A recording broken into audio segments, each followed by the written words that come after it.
To be very honest, I think I was tired of waiting for the opportunity. Now I'm creating my own space. Right. Yeah, you want to come by, come by. If you don't, True. you know, Yeah. it's. Totally. I think that's the best way to be. After the show, I looked at sir, na veetukku poren sir. He was like, "Are you sure?" I was like, "Yeah, I want to go talk to mama." Paravagal sayude, pattavuchi sayude, yarum sayude, neeyum sayava kaadal, jilinnu oru kaadal. Oh. True. So it's like, even for shows and all that, it's like, ma'am, can you come and judge? And I'm like, pavam, no? When you fall, find the damn courage to get up and walk. Don't give up. Because I feel that that's the way the universe is kind of telling you, bugger, hold on. I still go through, I have my joint pains and everything. But if I keep holding on to that, oh my God, there's one side, one little Tanvi sitting over here on the shoulder saying, you're in pain, you're in pain, you're in pain. And this other one is like, hello, smile through it. You know, yeah. Right. You know how they say it, like the Gen Z, shit happens. 7G Rainbow Colony. You know, we are recording the background. It was a background score. But if there wasn't that synergy in that entire team, people today talk about the background music of 7G Rainbow Colony and how Yuvan did the music. So can you imagine the kind of... Welcome to Listen with Sriram, where real stories unfold. Where we go behind the glory, the philosophy, the breaking point, the way they see the world, and more importantly, the creative touch that makes them who they are. Every conversation here is one real person, unfiltered, their story, their way, to inspire you to lead your story your way. My guest today is a fine art student who never planned to sing.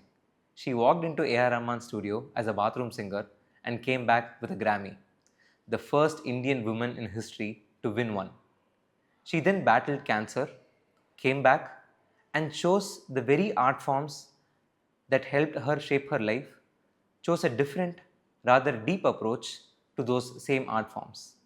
But today, she is simply Tanvi with us. Before we go into the conversation, don't forget to subscribe to Listen with Sriram and follow us on Instagram. Hi Tanvi, welcome to the show. Thank you so much for inviting me. How do you feel today? I feel good. I feel good. Right? Yeah. What's what's been interesting the last couple of days, last week? A lot of things going on. I'm kind of revamping my entire life, working on a lot of projects. I'm pushing myself to come out with more music, more art, more design. So, yeah, I think it's been pretty interesting. Right.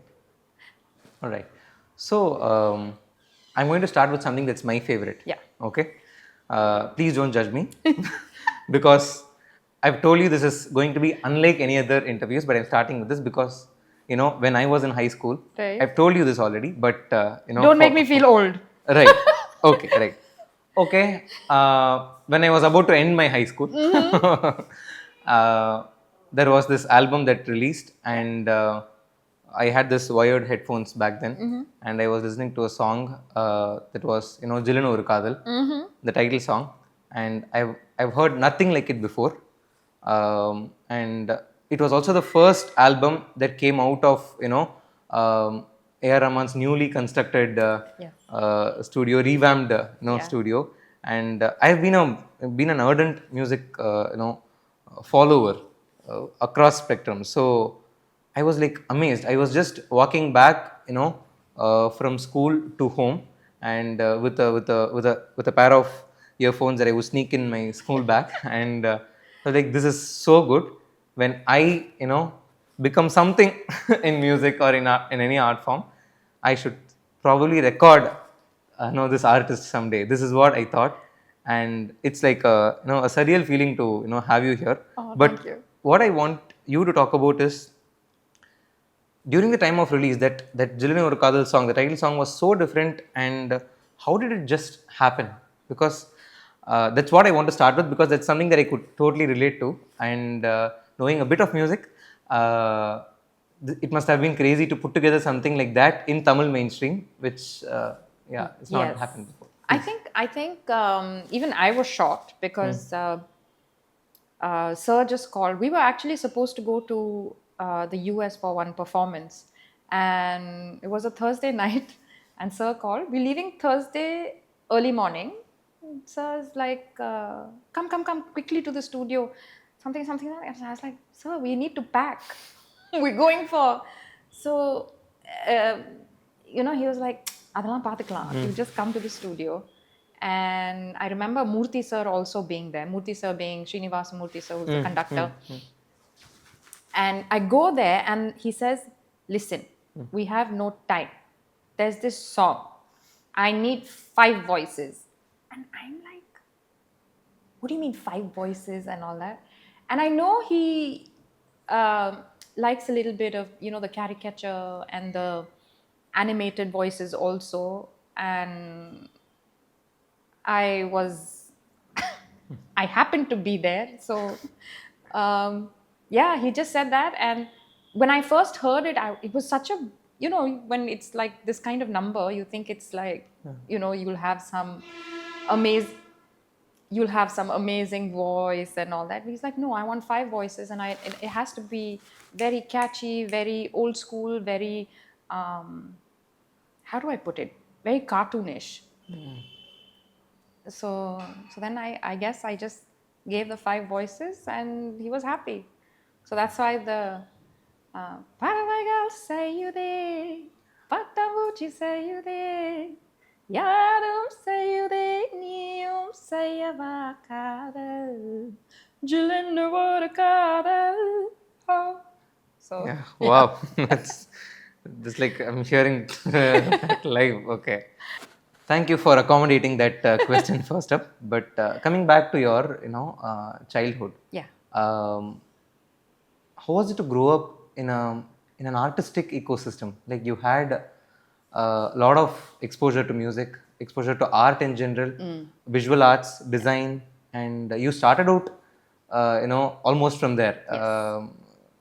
And you somehow, managed to be surrounded by a lot of things that inspired your artistic side. Take us through, what was your core, childhood, I would say not memory, but environment that shaped it. I think, music was never a major part of my, growing up and my childhood. I would say yes. We had singers like my grandfather. We used to sing for fun. My grandmother. We used to get like family getting, these for the get-togethers. We used to have them singing or something like that. But never seriously into music. But it was more. I think for me it was more design and painting and creating sculptures or doing rangoli at home and that kind of stuff. But they never discouraged me. I think that was the thing. They never discouraged me. And one core memory which I remember was, my father telling, his friends that even at the age of 3, I could,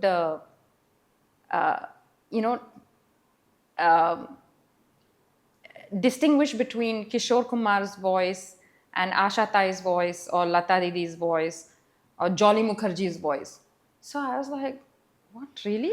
Was I? And I think it's also because, and the other thing is that my mom, apparently when she was pregnant, she used to go for these shows and listen to all of them live. So I was like, maybe that kind of influenced the whole thing. I could hold a note. Didn't know I could sing, but that was it. That was one of the important memories that I remember. Right. So I just wanted to know, how was it, growing up with so much art? And one important thing that you told right now was, your parents didn't really, stop you from exploring. I think that's a very important part of growing up. When, like, back in the day, a lot of parents, you find them, like, oh, you're always doing art, you're always doing design, you're always doing this, you're not studying. I was an average student. I was decent, not like the high flying and this thing, but I was very influenced by the folk designs and visuals. Uh, so yeah, that was.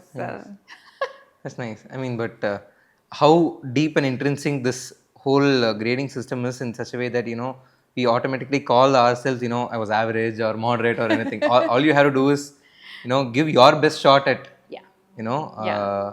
that's why there are numbers from 1 to 100, right? True. So for someone, 90 could be the Yeah. threshold. For someone, 60 could be the threshold. Yeah. Yeah, right. But yeah, totally. Because I could still relate to this day when, we have parents coming in. It's come to art also. Yeah. Right? When this grade would come, why this many marks in music or something? I don't think, the grade system, that is what I think, even from a very young age, I never liked the grading system. I mean, you are good at what you do. You're giving it your best. Who are we and how can we judge someone that way? You know what I mean? True. So it's like, even for shows and all that, it's like, ma'am, can you come and judge? And I'm like, pavam, no? What if they're giving their best shot and then we are going and be like, Correct. what is good for me might not be good for someone else. True. So, yeah. That's nice. And when you, as you kept exploring your artistic side, an opportunity came your way.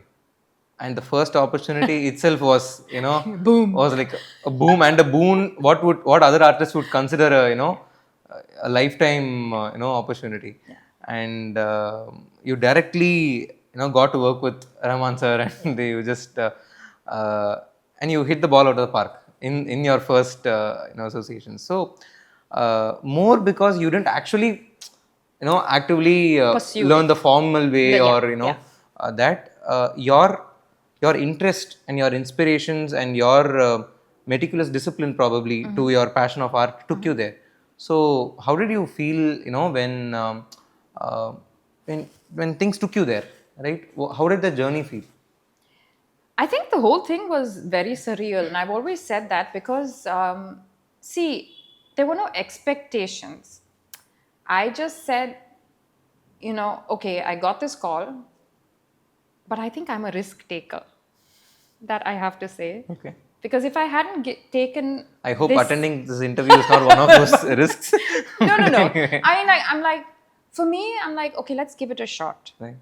We'll give it one shot. We'll give it two shots. If it doesn't work, we'll see.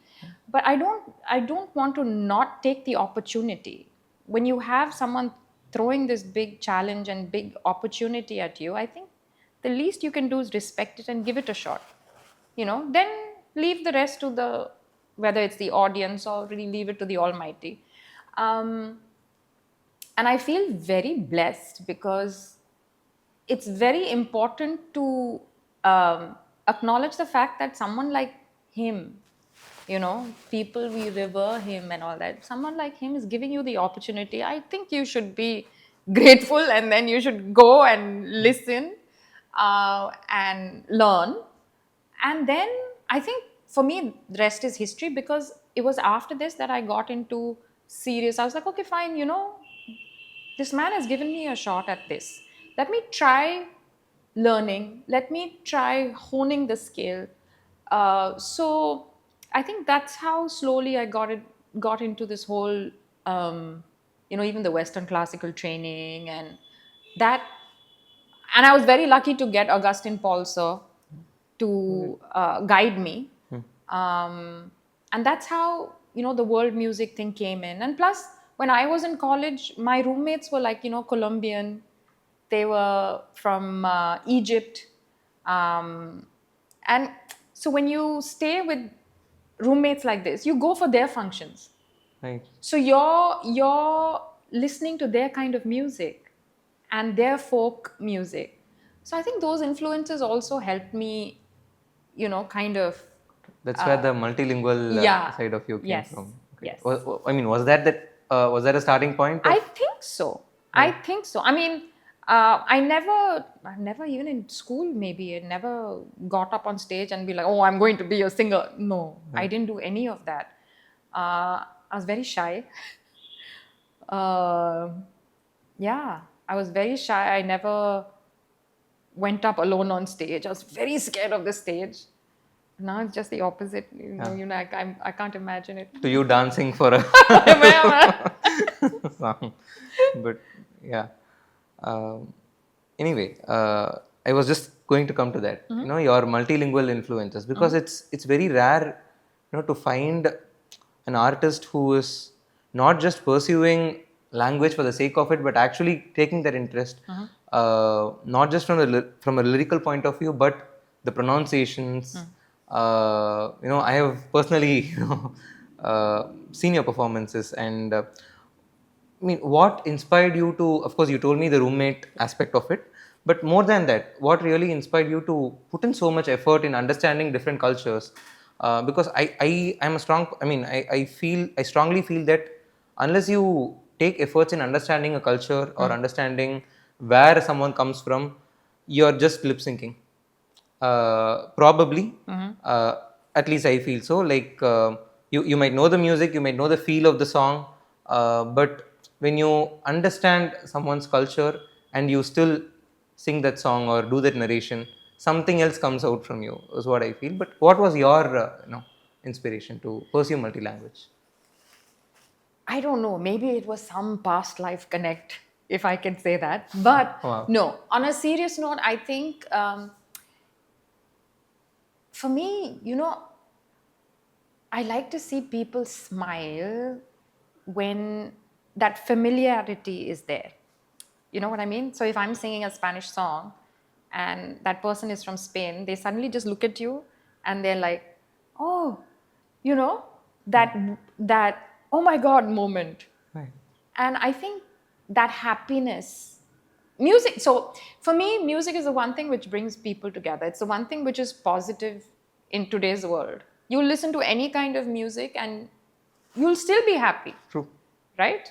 You will listen to a Despacito, you will listen to a Pudhiya Mugam, you will listen to, all these Unnai Kana the Kannum, but you'll still have a smile on your face or you'll enjoy that music. True.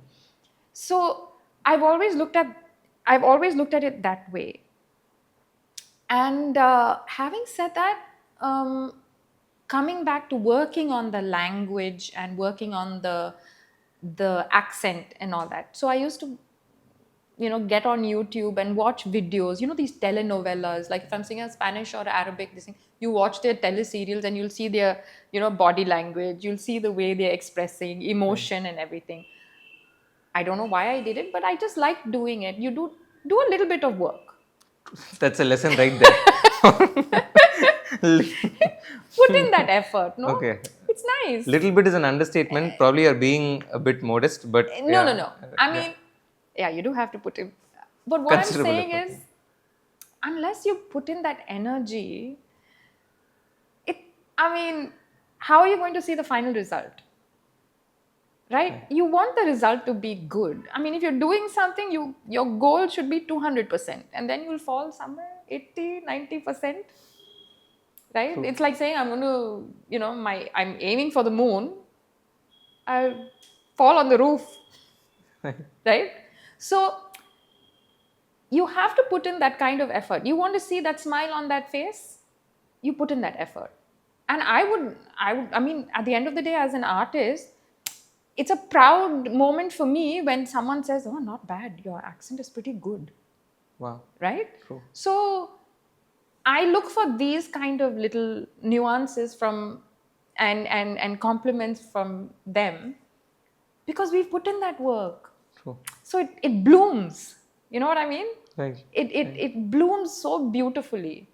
So yeah, I look at those things. So that is important for me. The hard work and, even for Jillin or Karl, for example, I had to change my voice 5 times. Sure. But then people like you're coming and telling me, oh my God, that was such a song.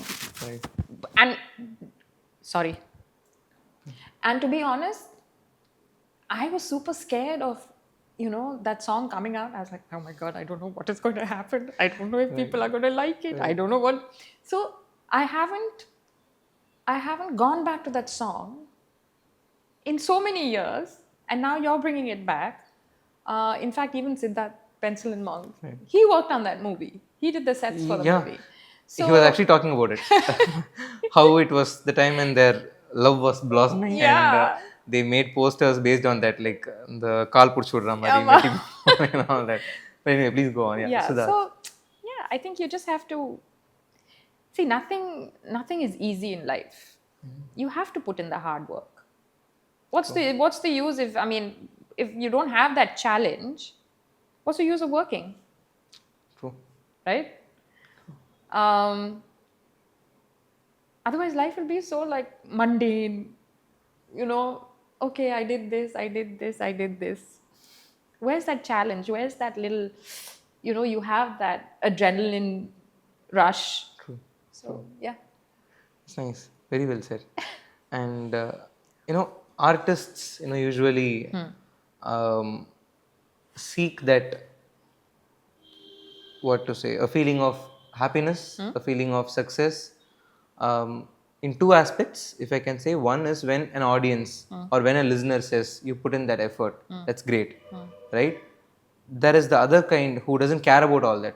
Like, as long as I am satisfied and I can listen to my work with 100% satisfaction, that I put my 200% and this is the way it's turned out. And both kind of artists have succeeded, in different pursuits. Yeah.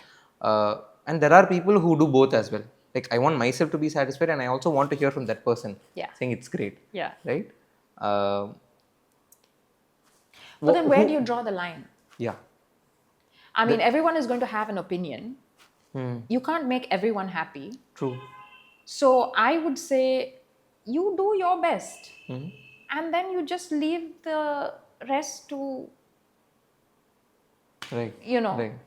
because the more you try to convince people that, oh no, I've done this, oh my God, I know I'm good, I did this, da da da da da, I think you're going to start getting tired.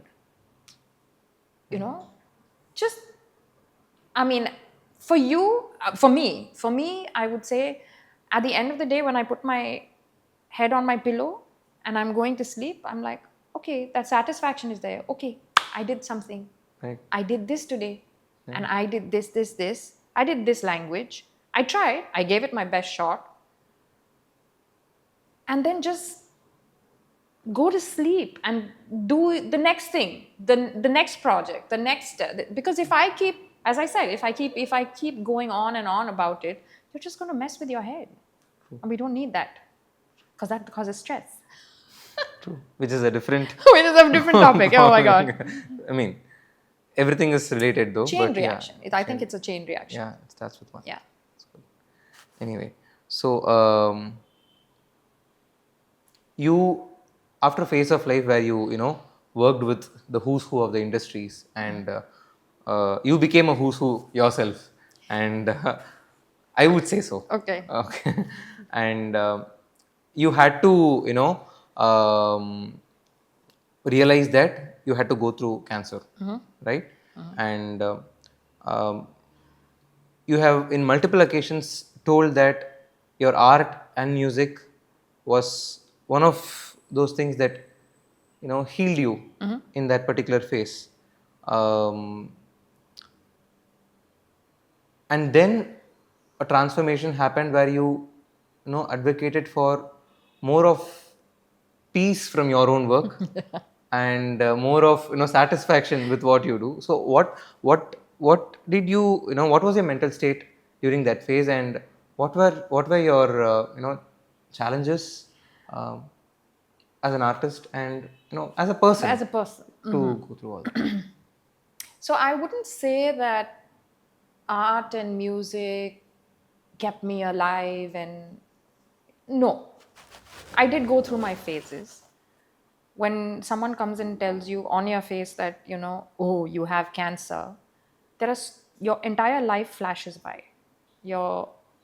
I was like traveling. I was, performing in Paris, and Germany and London and the US and everything. And then suddenly the brakes are jammed. Um, I did cry. But then the first thing I remember, I don't know why this moment is still in my head. The first thing I asked my doctors, okay, how do we deal with it? Though I was bawling my eyes out and everything, but I was like, how do we deal with it? What's next? Because I think for me, I did want to quit music, to be very honest. I wanted to just shut the whole world out and be like, chuck this, I don't want to do this anymore. I've been through enough. And then, when you're doing so much and then suddenly you have this dysfunctional body and damaged body, I think it's very debilitating.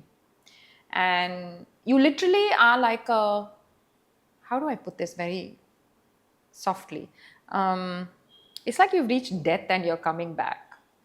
And you're in a state, you're almost, I wouldn't say vegetative, but they're coming and poking and prodding and you have to do it this way, you have to do this. And for a woman, our hair is our ego. To see your hair fall overnight within like 24 to 48 hours, it's a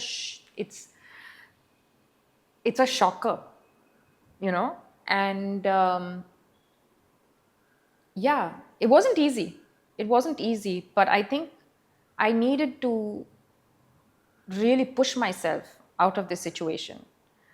I'm still working on myself. I'm still, it's hard work. It's not easy to come back. You lose your voice, and then you have to, your lung capacity is gone. You're getting tired. You don't have the same energy you had, while doing your performances. The list can go on. But my point is, when you fall, find the damn courage to get up and walk. Don't give up. Because I feel that that's the way the universe is kind of telling you, see, you're going to fall. And I'm like, bugger, hold on. I will show you. Right. But yeah, it is hard work, but it is what it is, no? You just have to take life each day as it comes. Right. And I just pray that there is, touch wood, just peace and calm and quiet. So, yeah, that's all I can say. But main thing is, you fall, bloody get up. Don't go into this, oh my God, I can't do this. Oh my God, I can't do that. Yeah, that'll happen, but you have to push yourself. True. Yeah. 100%. Yeah, I mean, I'm laughing about it such a now, but resilient, yeah. No, I mean, like, totally, I get where you're coming from, Yeah. but that's one of the most resilient, faces that I've ever heard of. And kudos to you for Thank you. Thank you. managing through. And still, your comeback journey involved a track in Sinhalese. Oh, Right? yeah. Yeah. And that's, you choose that, like, again to, to show who you are, and like probably that was not intentional, but still, I mean, like, It can you wasn't just talk? intentional. It wasn't intentional at all. I think I just got the opportunity from Dr. Sulochana in Sri Lanka. She put me in touch with Joe Pereira. He's an amazing artist. And I think it just happened. I think even he was shocked that, I would. And I had listened to some of his songs. I was a fan. Right. So when I was in Sri Lanka, I happened to meet him and I was like, hi, Joe. A big fan. And he's like, yeah, no problem, let's work. I was like, okay. Right. But yeah, it was very interesting, to see, to go to that tropical country and then do their kind of baila style of singing. Right. And for those people, for the local people to actually say that no, she looks like like a proper Sinhala this thing, and I lost my hair that time, so Right, right. so short hair, so I was like a Sri Lankan woman, Right, right. So I think it all worked out. It's all synergy, and the team was nice. There was a lot of good energy over there, so it worked out. And it wasn't planned that I want to do a Sinhalese song. Right. It just happened, and I was like, okay, fine, I'm gonna do it. Nice. You just have to be open to it. Right. Though I have to say that, I mean, even now, I still go through, I have my joint pains and everything. But if I keep holding on to that, and oh my God, I'm in pain. There's one side, one little Tanvi sitting over here on the shoulder saying, you're in pain. And this other one is like, hello, smile through it. Yeah. Right. You know how they say it, like the Gen Z, shit happens. It does happen. Yeah. Yeah. Cool. So, but post your, I won't say post your recovery. I would say you're still, recovering. Yeah. But post that point where you decided, I'm not going to just be this way. I'm just going to, pursue what I set out for. Your work style and your choice of work. All that, I'm putting this in a, in as soft way as possible. It changed for depth, it changed for impact, it changed for satisfaction. What caused the shift, or I would say, I won't call it breaking point or, turning point or whatever it is, because I learned this from my first conversation. There is nothing called breaking point or turning point or whatever it is. It just comes my way, right? What, caused that shift? Cancer. You just start realizing you want to live for today. You want to live in the now. I don't know what's going to happen to me in the next bloody 5 minutes. I want to do my work very diligently, and I want to give it my all. Like I want to drown in my music. I want to, do good stuff. I want my team to enjoy our process also. So, yeah, I think to be very honest, I think I was tired of waiting for the opportunity. Now I'm creating my own space.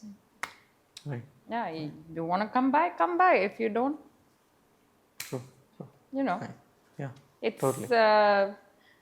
I think that's the best way to be. Got it. Because do I want to waste time thinking about, oh my God, that person is thinking this, oh my God, this one is thinking that. Let me do my own thinking.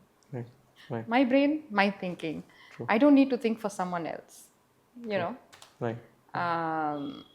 I think life becomes easy then, once you start understanding it. And then when you when you go through this phase, you understand what I'm trying to say. True. I think your life teaches you lessons. Learn from the lesson. True. Totally. And rightly said, like different people go through different kinds of lessons, right? And one is with self, one is with family, one is with their industry. It's a journey. Everything. Yeah, it's a journey. You can't just expect something from some particular. It's all connected. Exactly. As you told, it's a chain reaction. Exactly. And, right. And but there was definitely a phase where you were in this happening side of things. The happening side of things, right? You were in the UN's studio. Yes. You were at Rahman's studio one day, and you were performing in different phases. And you were in Snoop Dogg's studio one day, right? And how, if you have to explain that phase, like sometimes when it happens, it doesn't even feel that you're actually in it, right? If you have to just put that particular phase in in a couple of sentences, how did that feel like to be in that zone? Or you can even say it didn't feel like anything. I just went with the flow. Or see, it's been a roller coaster ride. Let's put it this way. It has been a roller coaster ride. I think, but in the beginning, there were quite a few bumps which I needed to kind of iron out. Um, I've been very happy and very grateful that I got those opportunities. But then I don't think the glamour part of it or the attention part of it is something I really took in. Like, when you reach that stage and you're like, oh my God, go here, go there, and all that. I kind of went into my own shell because I needed to process it. And I just went about my work. And every opportunity, like for me, every opportunity is like this gift someone gives you. And I put my heart and soul into it. So it was never like, oh, I'm going to do this and then this is I have to go for this party or that party. I've never gone for parties. Never did. Okay. Even in that phase? No, I didn't. Okay. Even, oh my God, even at the Grammys, I don't know if I can say this, but but even at the Grammys, like, after the show, I looked at sir, na veetukku poren sir. He was like, are you sure? I was like, yeah, I want to go talk to mama. So, I mean, it was, there was so much going on. There was so much talk going on and everything. And then you see all these people around you. You see all these stars around you. Right. So, right. I was just like, I want to go home. Right. In fact, the Grammys, you were predominantly known as a singer, right, in the industry. Yeah. And you got the Grammys for lyricist, Spanish lyrics. I know. For a song. And how did that feel? Like? No, I think it's an achievement. I think Right. it's an achievement. And I also am very grateful that I could be a part of the song. So my voice is there on the... Of course. So, no. What I'm trying to say is that it felt so good that finally, like, our country was put on the global stage. Okay. And then for me personally, and this is just my way of thinking, for me personally, I was so happy that I was representing the women of my country. Right? Right. It's a very different feeling when you're the face of this country. So everything I did, so it was all, when you're doing that, when you have that pressure on your shoulders and you're carrying that weight, you have to be very sorted in your head and kind of every step you take. And don't forget, the paps are also watching you. The global stage is also watching you. The other artists are also watching you. And for me, the highlight was for the pre-Grammy party, I got to meet Ustad Zakir Hussain. Wow.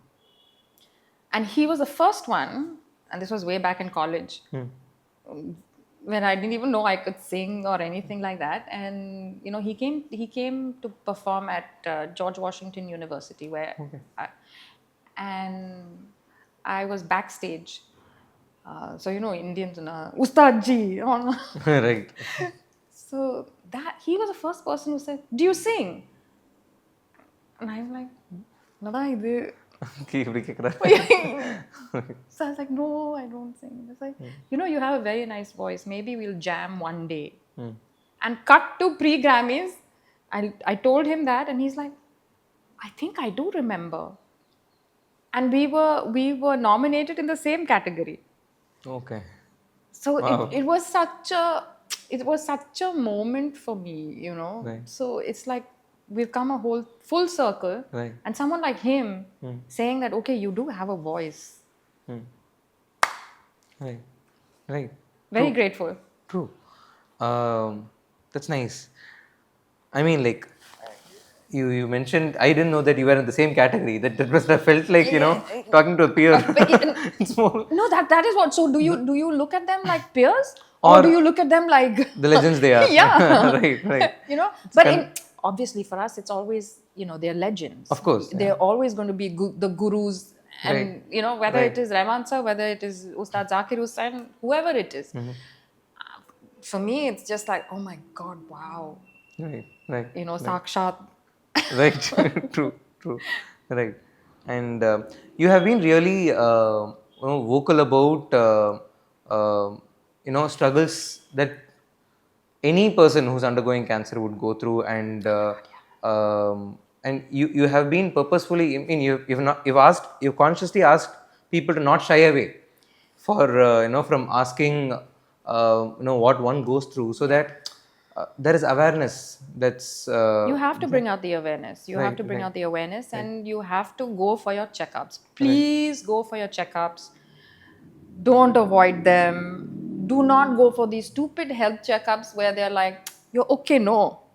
I'm like, without the discomfort. are you serious? Right. And these doctors during the health checkups, they will not even come and check you out or check your heartbeat or nothing. You're okay, no. And I'm like, bugger. But yeah, you just have to go for your health checkups, do your blood work. Right. And see, for me, in spite of being like super into sports, and sports in the sense I was gymming, I was doing yoga, I was like very fit, everything. Stress. I think for me, it came, I was very stressed out the last, I think since the last 8 years, I lost my dad, and then life, and then, so many things going on. We take up that stress and we don't realize it, that it sits at the subconscious levels. And I personally feel stress is one of the main causes of cancer. People may disagree, but hello, I've been through it. Yeah. So, that surpasses yeah. anyone. So, yeah, just learn how to like chill, relax, do something which makes you happy. Just do things which make you very happy, and you're satisfied at the end of the day. Right. Right. I think that's a very important point Right. for this. And yeah, the usual blood work, whatever, Right. so you have to, I mean, people, like, when I first was diagnosed, everyone was like, oh, don't tell anyone. Don't. I'm like, why? Though I didn't tell anyone, but I had to process it myself. True. It's difficult process. You don't know what's going to happen 7 months down the line.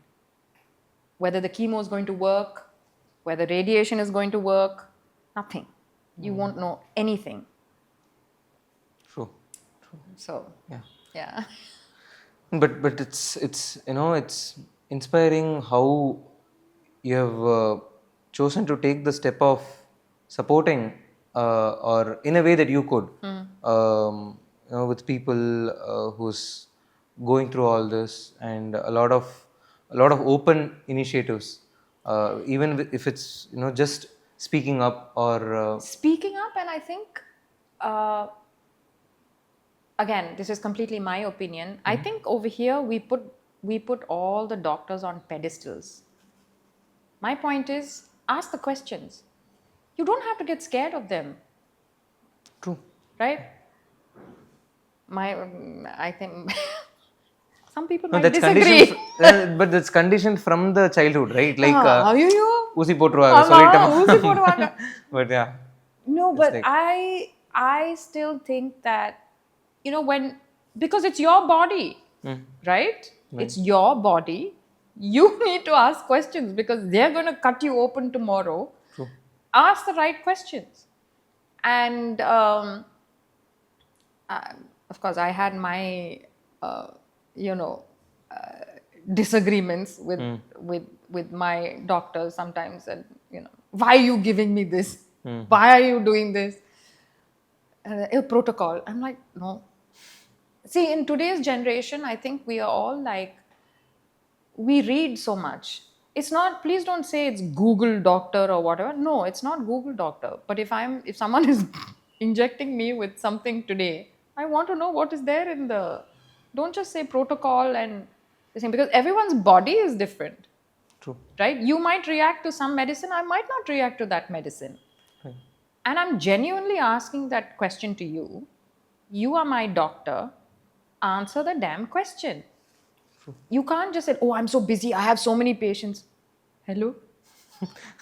I'm one of them. I'm one of them. True. You can't do this. Da, da, da, da, da, da, da. No, True. it doesn't work that Yeah. way. It doesn't work that way. And it totally validates and makes sense to hear that from someone like you who's confident. I don't know if it validates, but I'm just saying that, we need to ask the right questions. Wake up and ask the questions. Yeah. Because otherwise That's it doesn't. one lesson. Ask the questions. Right. Awesome. So when you spoke about artists and hard work and how putting that damn effort is important, right? There are artists today in today's day and age, who are in their 20s and they want to achieve a lot of things. Is that motto same as when I'm going to say when we were, so It's okay. I'm making you feel younger now. Okay, when we were in those 20s and the teens and 20s, where we just improved in our art for the love of it, and everything happened as a byproduct, right? We just made that effort. Like a project comes my way, I need to give my 200%, and then it takes me wherever it. Of course, there is a professional boundary that you need to have. Like this is what we agree on. This is done. All that is one.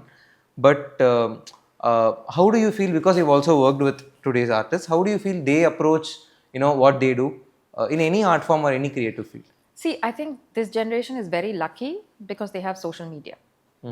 So even if they don't make it, again, my opinion, even if they don't make it the way it's supposed to happen, they are making it on social media. And the good thing is, I feel the good thing is that they have the entire team and photography and this and that and capturing it in this way, and the thinking is so. You have to, and right now everyone is trying to one up the other person on social media, and I'm like, damn, I wish I had that. I could record all that, and then maybe I could like see the progress. For me, I see it that way, whether I'm making a progress or not. I'm just not doing it because I have to put it out. Right. It's basically your own milestone. Like how we used to have practical record books and all that. So it's like that. I see it that way. Right. I might be wrong, but in some people do.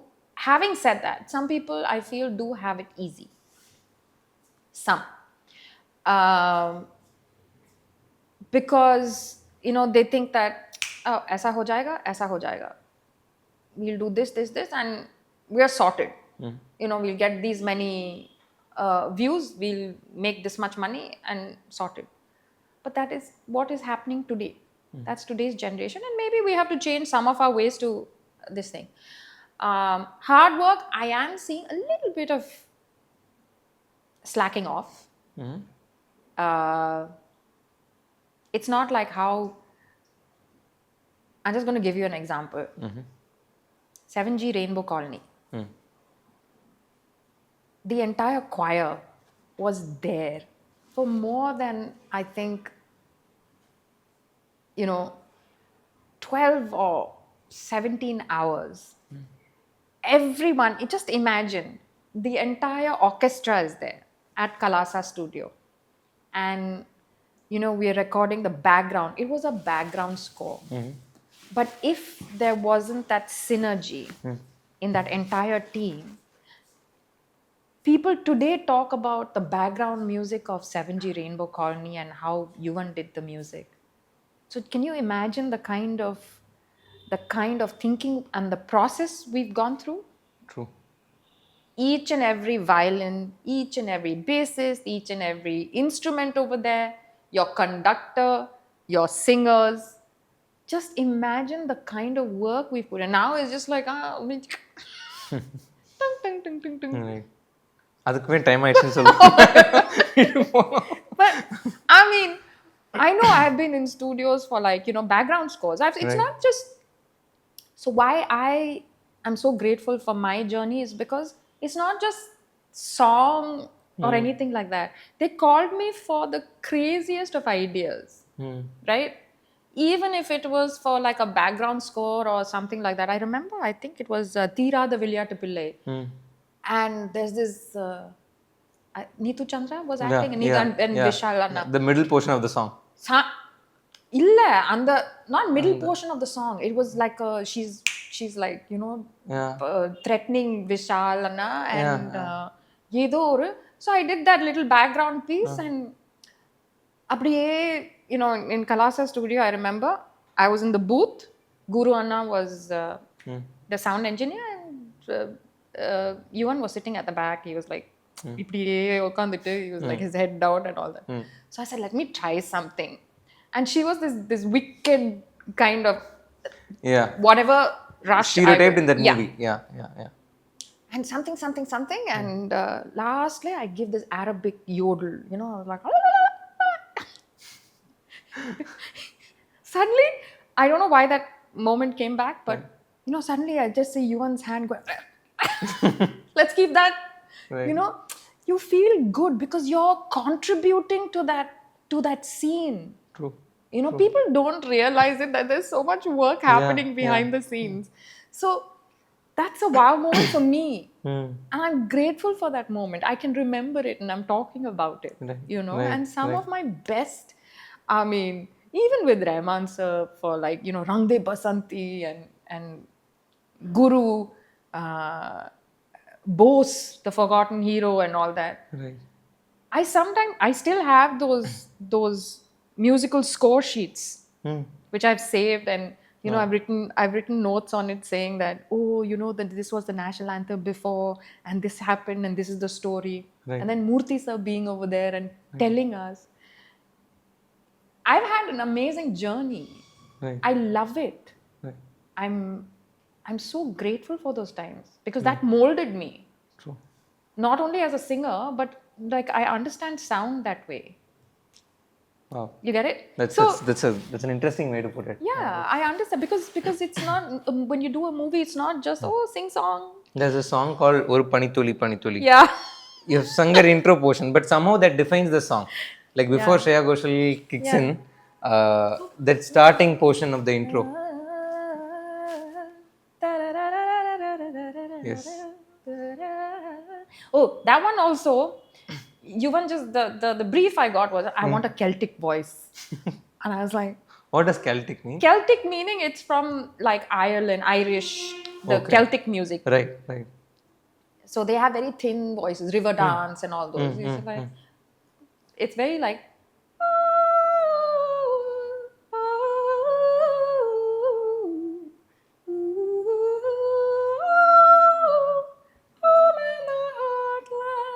it's very thin texture. And very like mountainous, very, you know, that kind of. Right. And then you had to pull it off for this mainstream song. Like, are you sure? Right.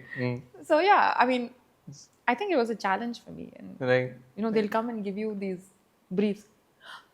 Gladiator, Lisa Gerrard. Okay. அப்புறம் அயன்னு ஒரு படம் இருக்கு. There's a movie, a Surya movie. Ayan. Yeah. There is a scene where, you know, a director picks up a lot of old movie series to take inspirations from. When you say this Gladiator reference and everything. Yeah. So I'm getting reminded of that. But you have to pick it up from there and then have to make your own. Like, you know, sometimes they were like, luckily I had heard those tracks. Songs, and the tracks. You know, this thing. Someone will come and say, have you heard of Ofra Za? And I'm like, boy, yes, I have. Right. You know, these are the kind of art, Sade, Ofra Za, and Khalid. Not that I can sing Didi, but you know, that's my goal, my final goal. Someday I'm going to sing Didi. Right. But Hosham Ramzi and Amr Diab. And then from this side, it's Carlos Vives and Tito Puente and Celia Cruz. You know, those kind of people like Gloria Estefan and all go like, oh my God. Right. You know, so Andrea Bocelli. So these are the influences we have. Sushila Raman, Angelique Kidjo. so when you hear these, even the Maori tribes, Maori music is completely different. Right. It's very like chanty kind of thing. So I think those influences really helped me True. True. build and grow as a.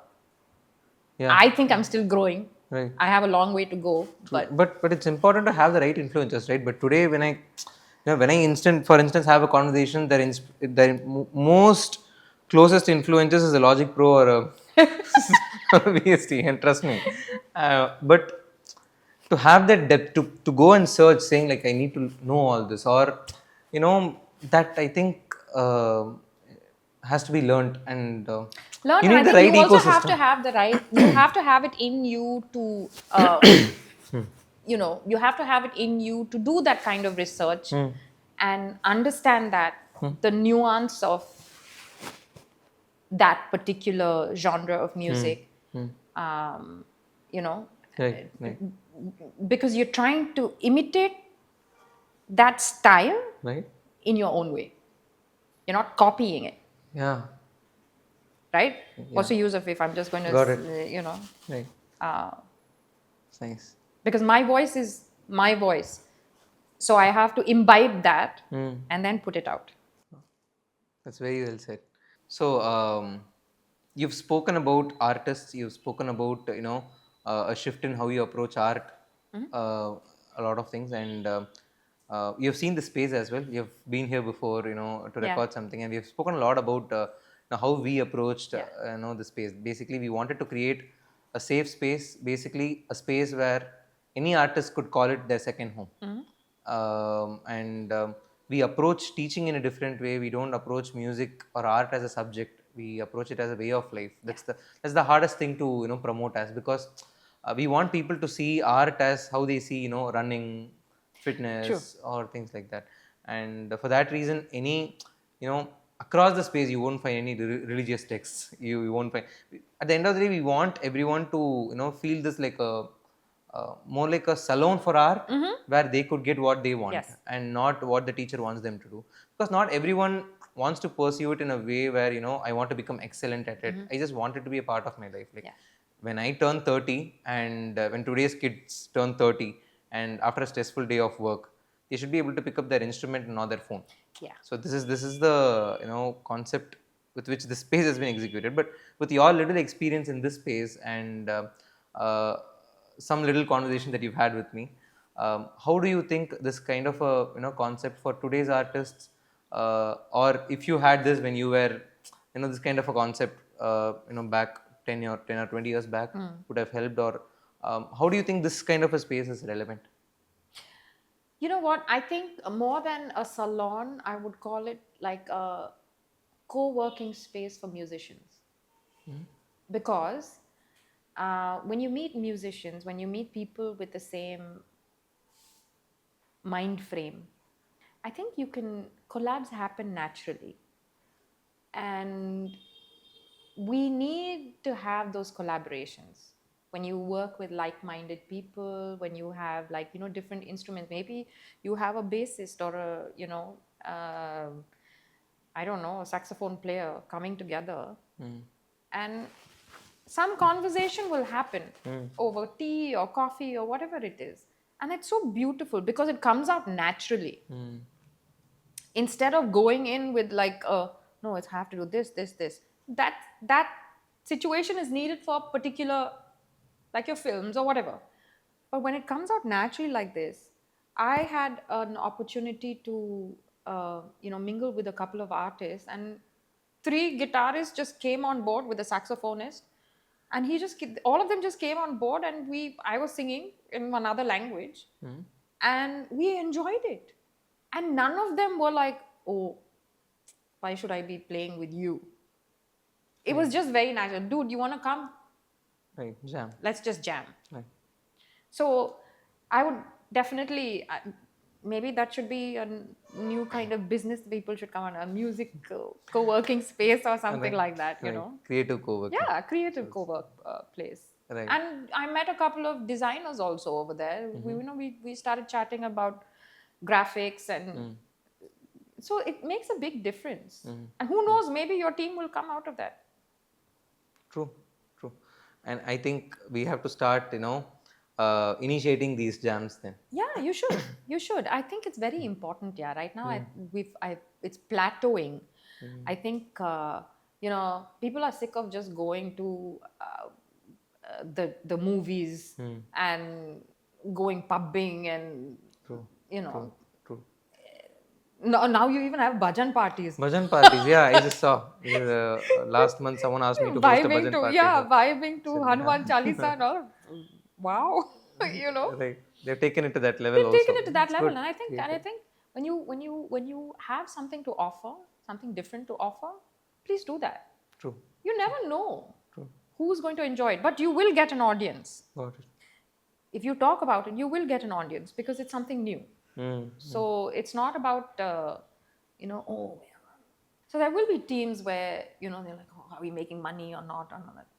Leave that aside.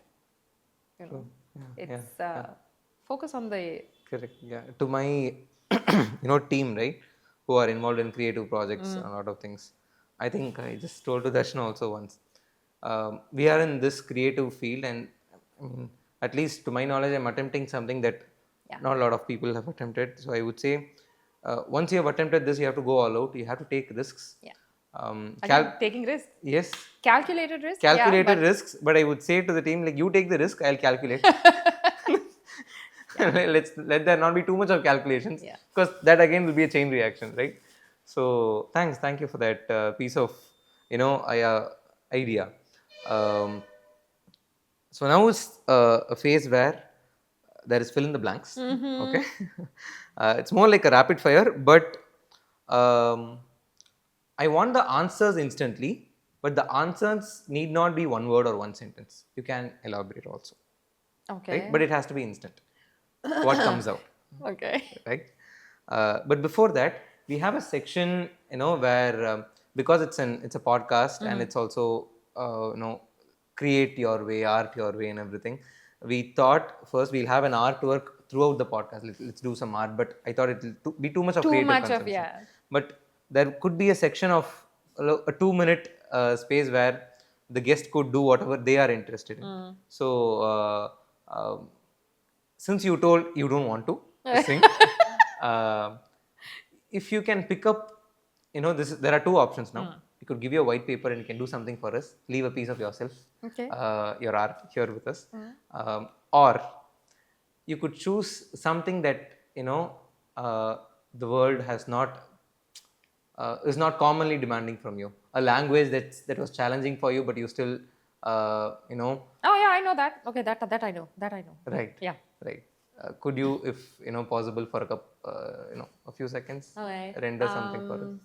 يمراني ما غدوتاني متمني يكتب بالمجتوب ونخون هداك يا قلبي شوف هواك وين رماني فوق بحر صافي بمواجوداني ماء تبقى رياح الحب وعندك حطني وداني وصاني وكلي حبيبك ما تنساه هي زينة ما درتي فينا أنا وقلبي هوسني عليك ملكينا يا زينة ما درتي فينا أنا وقلبي هوسني عليك ملكينا.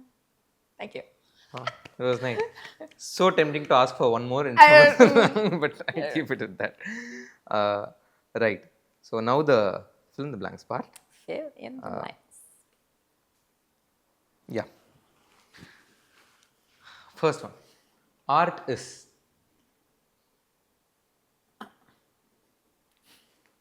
Art is art. Yeah. I mean, it's a very worldly. It's a very huge definition. I don't know what to say. What is art to Tanvi? Life. Nice. Okay. Second one. Most people don't know that I.